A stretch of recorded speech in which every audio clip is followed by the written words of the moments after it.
Hello guys, dito po tayo sa poultry ng bayan.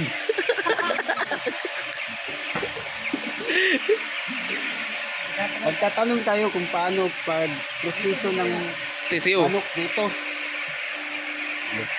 Wala tayong sino ating pagtatanungan. Hindi to, ito. Ito. Guys, siya ang katiwala dito. Caretaker. Sige, tanungin mo. Sir, ano po yung pangalan mo? Ako po si Michael Lebense. Matagal ka na dito nagtatrabaho? Bago pa lang po ako, sir. Sa mga nagtatanong kung ilang taon na ako, 2 taon pa lang ako dito. 2 taon ka na pala dito. Mahirap ang pag-aalaga ng manok, sir. Siyempre, wala naman